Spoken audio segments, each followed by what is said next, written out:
नमस्कार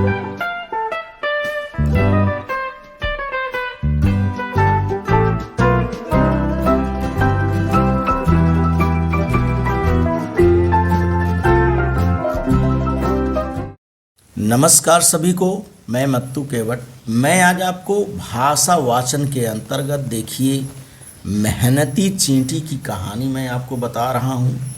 तो इस पाठ का मैं आपको वाचन इस वीडियो के माध्यम से करके सुनाने वाला हूँ। तो आइए हम मेहनती चींटी की कहानी किस तरह से सुनते हैं। चित्र को हम ध्यान से देखते हैं। देखिए, ये मधुमक्खी का छत्ता है और ये मधुमक्खी है और यहाँ एक चींटी दिखाई दे रही है। तो ये मेहनती चींटी की कहानी किस तरह से है कि मेहनत करना चींटी किस तरह से सीखती है और मेहनत ही पर्याय है हर चीज़ का। तो आइए हम इसका वाचन करते हैं। एक चींटी थी, वह बहुत आलसी थी। एक मधुमक्खी उड़ती हुई उसके पास आई तो चींटी बोली, तुम्हारे घर पर शहद भरा पड़ा है, 2-4 बूंद शहद मुझे भी दे दो। कहानी की शुरुआत है कि एक चींटी थी और वह चींटी जो है बहुत आलसी थी। तो एक मधुमक्खी उड़ती हुई उसके पास आई तो चींटी बोली, तुम्हारे घर पर शहद भरा पड़ा है, 2-4 बूंद शहद मुझे भी दे दो। मधुमक्खी ने उत्तर दिया, मैंने बड़े परिश्रम से बूंद बूंद शहद इकट्ठा किया है, तुम्हें क्यों दूं। कुछ देर बाद रंग बिरंगी तितली चींटी के पास आई तो चींटी ने फरमाया, मैं भूख से व्याकुल हो रही हूँ, क्या मेरे भोजन का कुछ प्रबंध कर सकोगी। तितली बोली, फूलों से मकरंद पाने के लिए मुझे जी तोड़ मेहनत करनी पड़ती है, तुम भी मेहनत करो। तो दूसरा चित्र यहाँ देखिए। पहले चित्र में चींटी जो है मधुमक्खी से शहद की फरमाइश करती है कि आप मुझे क्या दे दो, थोड़ा शहद दे दो, मैं भूखी हूँ। तो मधुमक्खी मना कर देती है कि मैंने बड़े परिश्रम से बूंद बूंद शहद इकट्ठा किया है, तुम्हें क्यों दूं। इसके बाद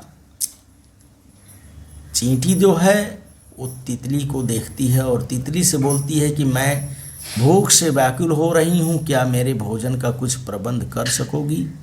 तो तितली बोलती है, देखिए तितली बोली, फूलों से मकरंद पाने के लिए मुझे जी तोड़ मेहनत करनी पड़ती है, तुम भी मेहनत करो।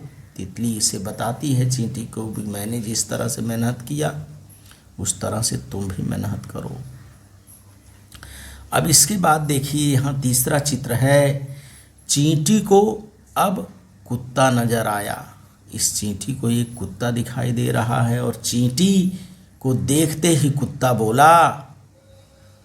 रहा है, क्या बोल रहा है, मुझे आलसी लोग जरा भी अच्छे नहीं लगते। तो चींटी को अब कुत्ता नजर आया तो कुत्ता चींटी को देखते ही कह रहा है कि मुझे आलसी लोग पसंद नहीं है। अब इसके बाद देखिए क्या होता है। चींटी ने सोचा कि वह भी कड़ी मेहनत करेगी।